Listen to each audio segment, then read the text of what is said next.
ओम नमः शिवाय। मित्रों दोस्तों, हमारे जीवन में दुख तो बहुत आता है और यह दुख सबके जीवन में आता है, मगर हम अपनी जिंदगी में दुख से बहुत परेशान हो जाते हैं।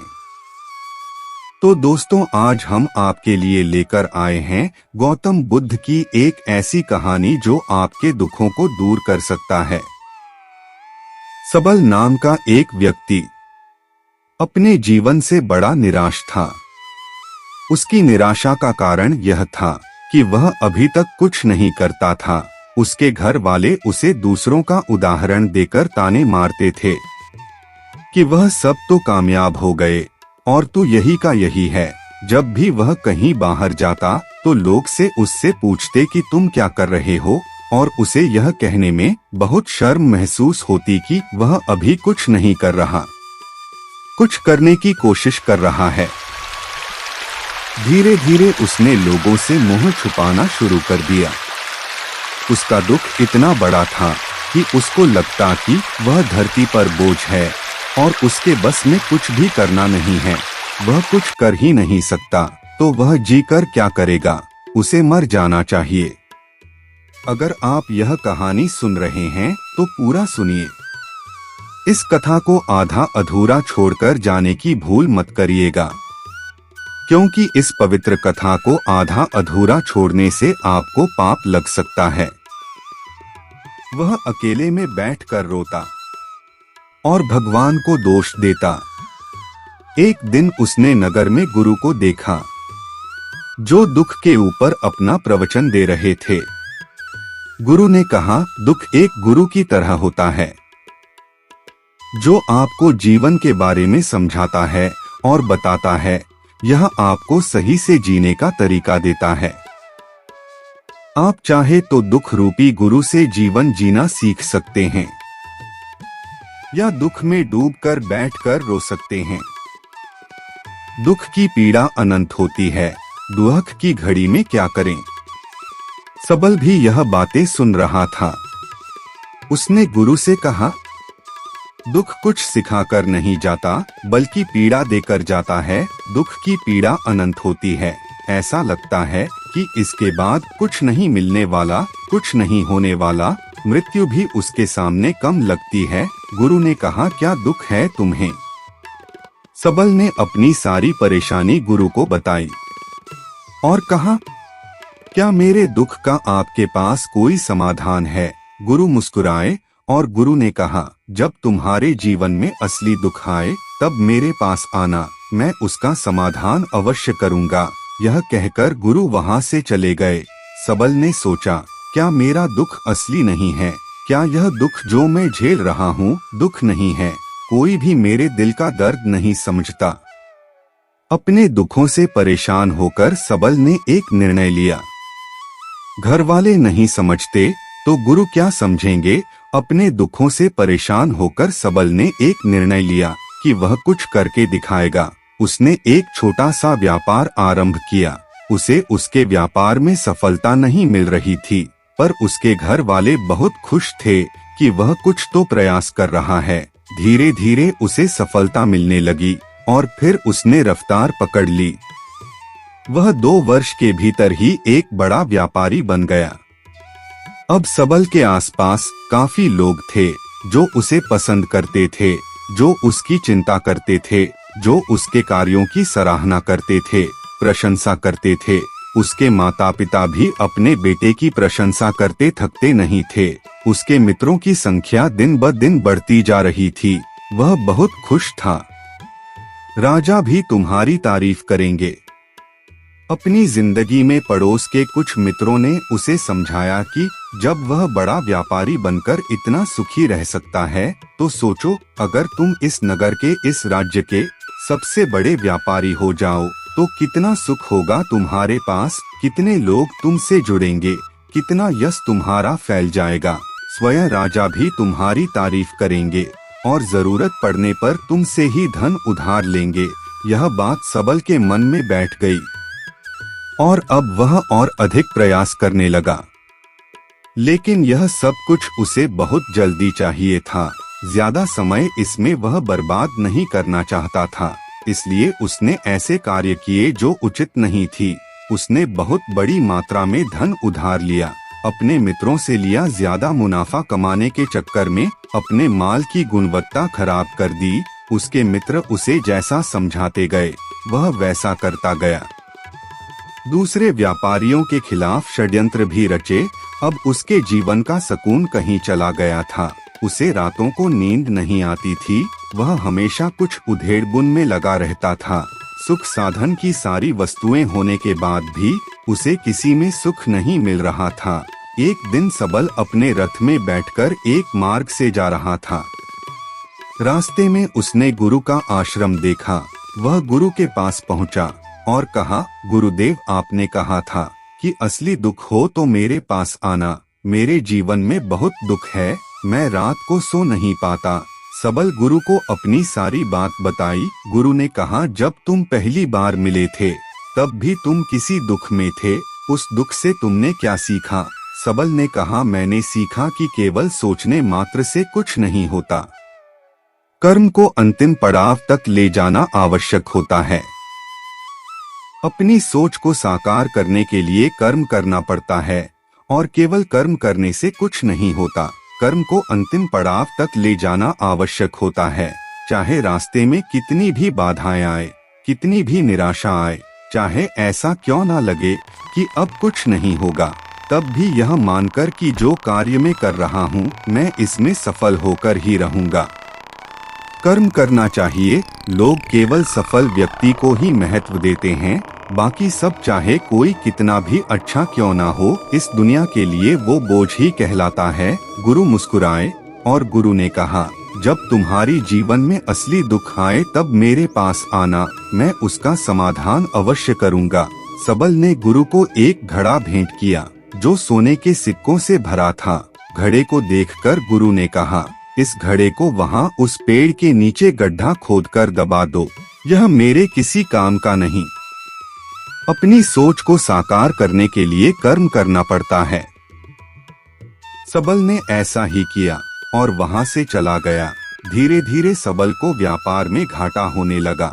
उसकी धन संपदा धीरे धीरे घटने लगी और एक समय ऐसा आया जब उसके ऊपर बहुत कर्जा हो गया, पर वह निश्चिंत था क्योंकि कर्जा उसके मित्रों द्वारा ही उसे दिया गया था।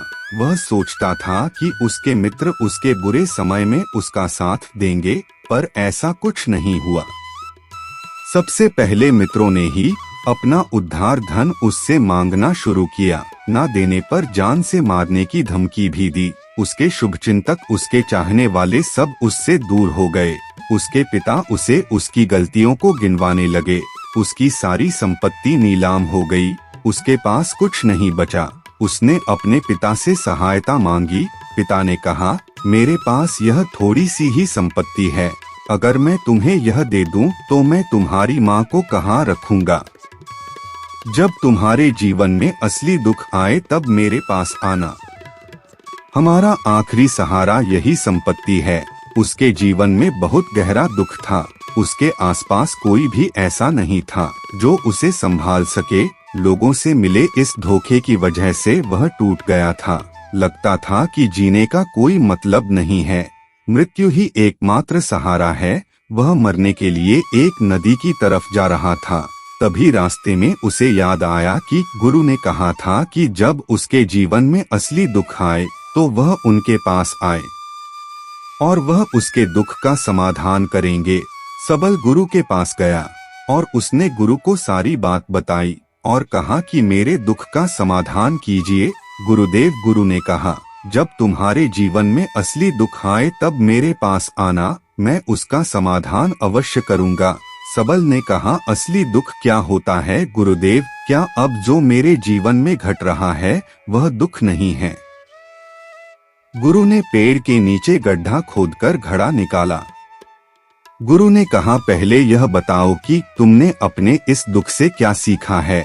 सबल ने कहा, जो लोग तुम्हारी तरक्की के साथ, तुम्हारी सफलता के साथ, तुम्हारे साथ साथ आए हैं वह तुम्हें धोखा देंगे, क्योंकि तुम्हारे बुरे समय में वह तुम्हारे साथ नहीं रहेंगे बल्कि तुम्हारा फायदा उठाएंगे। भरोसा केवल उन्हीं लोगों पर करना चाहिए जो तुम्हारे बुरे समय में, असफलता के समय में तुम्हारे साथ खड़े रहे हों। और ऐसे लोग बहुत कम ही देखने को मिलते हैं। जिन्हें मिलते हैं उन्हें हमेशा उनकी कदर करनी चाहिए। कभी किसी के खिलाफ षड्यंत्र नहीं करना चाहिए। ईमानदारी और धैर्य के साथ काम करना चाहिए। लालच नहीं करना चाहिए। गुरु ने पेड़ के नीचे गड्ढा खोदकर घड़ा निकाला जिसमें सोने के सिक्के भरे थे और वह घड़ा सबक को दे दिया और कहा, जब असली दुख हो तभी आना। सबल ने गुरु को प्रणाम किया, धन्यवाद दिया और वह घड़ा लेकर चला गया। उस धन से उसने दोबारा व्यापार शुरू किया और अब वह छोटा सा व्यापारी बनकर भी खुश था और ईमानदारी से काम करते करते वह एक बड़ा व्यापारी भी बन गया। हालांकि इसमें उसे अब कुछ समय लगा, लेकिन अब वह खुश था। उसका जीवन खुशियों से भरा था। लेकिन आप कितने ही अच्छे हैं, कितना ही अच्छा काम करते हो, दान करते हो, पुण्य करते हो, लोगों की मदद करते हो। जीवन में दुख सबके आता है। सबल अपने माता पिता से बहुत प्रेम करता था, तो सबल के जीवन में भी दुख आया। उसके माता पिता की मृत्यु हो गई। वह दोनों एक ही दिन मृत्यु को प्राप्त हो गए। सबल अपने माता पिता से बहुत प्रेम करता था, इसलिए उसे बहुत गहरा आघात लगा। वह उन्हीं शमशान ले गया। वहां पर उनकी अंतिम क्रिया की गई। सबल ने उन्हें चिता में जलते हुए देखा। उसका मन बेचैन हो गया। उसके मन में हजारों सवाल खड़े हो गए। वह घर वापस आया तो उसने अपने माता पिता की संपत्ति को देखा जिसके लिए वह हमेशा लड़ते रहते थे। आज वह लावारिस पड़ी थी। उसकी देखरेख करने वाले, उसके लिए लड़ने वाले चले गए थे। उसके पिता ने जो भी इकट्ठा किया था सब यही रखा था। एक दिन पहले तक भी वह अपनी संपत्ति के लिए किसी से भी लड़ने के लिए तैयार थे, पर आज नहीं। उसका मन बहुत बेचैन हो रहा था। एक दिन सबके प्रियजनों को मर जाना है। लग रहा था जैसे कुछ खाली है, कुछ अकेलापन है, कुछ डर है, कुछ है जो समझ नहीं आ रहा। इसलिए वह गुरु के पास पहुंचा। गुरु ने सबल को देखते ही कहा, क्या कोई दुख है? सबल ने कहा, जीवन में वैसे तो कोई दुख नहीं है गुरुदेव, सब ठीक है, सब सुख है, पर आज मेरे माता पिता की मृत्यु हो गई और मेरा मन बहुत दुखी है। गुरु ने कहा, इसमें दुखी होने वाली क्या बात है? एक दिन सबके प्रियजनों को मर जाना है। जीवित तो यहाँ कोई ना रहा और ना कोई रहेगा। तुम भी एक दिन मर जाओगे। हो सकता है कल, या कहो आज, या कहो तो अभी तुम मर सकते हो। सबल ने कहा, गुरुदेव आप यह क्या कह रहे हैं?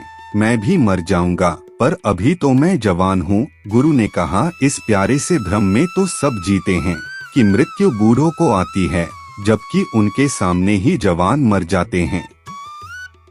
मृत्यु का किसी की उम्र से कोई लेना देना नहीं है। दुख की घड़ी में क्या करें?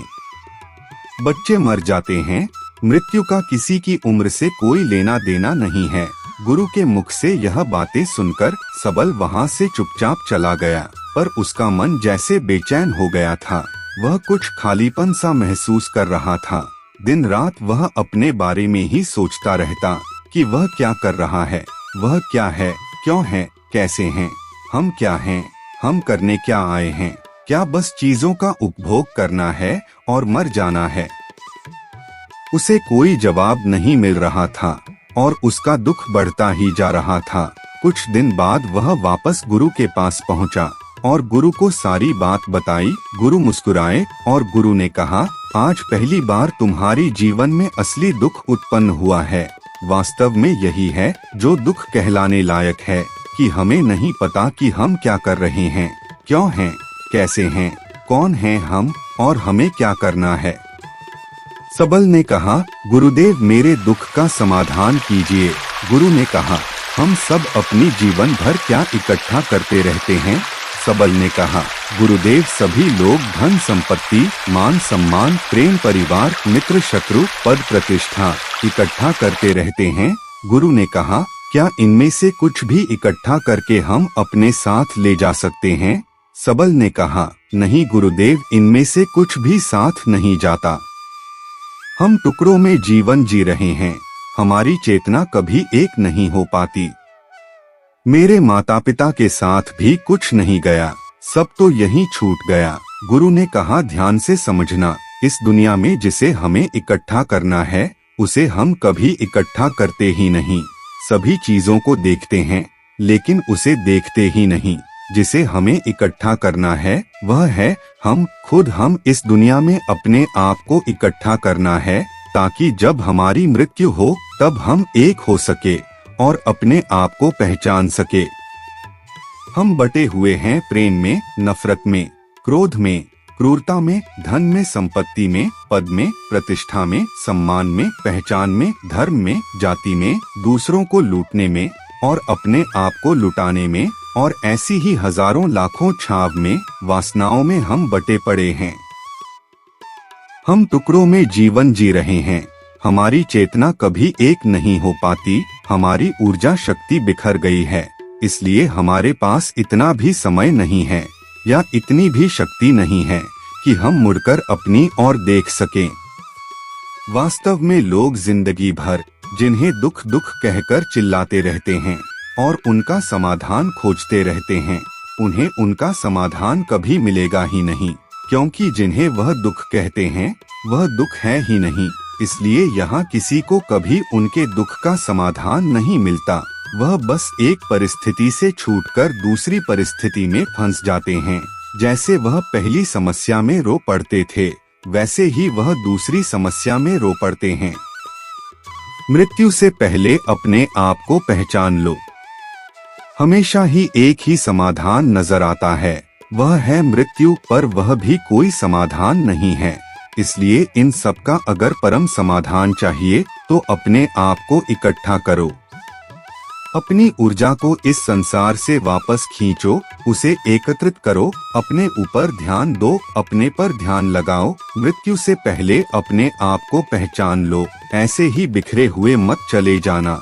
सबल ने कहा, तो क्या गुरुदेव हमें यह संसार छोड़ देना चाहिए, अपनी इच्छाओं को मार देना चाहिए, धन संपत्ति इकट्ठा नहीं करनी चाहिए, क्या हमें यहाँ किसी से प्रेम भी नहीं करना चाहिए? गुरु ने कहा, तुमसे इच्छाएं, कामनाएं और वासना ऐसी ही निकलती है जैसे पहाड़ से कोई पत्थर गिर रहा हो जिस पर पहाड़ का कोई नियंत्रण नहीं है। सिवाय देखने के और परेशान होने के और कुछ खोने के, जब तुम एकत्रित हो जाते हो तब जो भी तुम करते हो सब नियंत्रण में रहता है। तब इच्छाएं भी तुम्हारी इच्छा से निकलती है। सबल ने कहा, गुरुदेव आपने मेरे सच्चे दुख का निवारण कर दिया है, आपका बहुत धन्यवाद। अब मैं अपने आप को एकत्रित करूंगा गुरुदेव।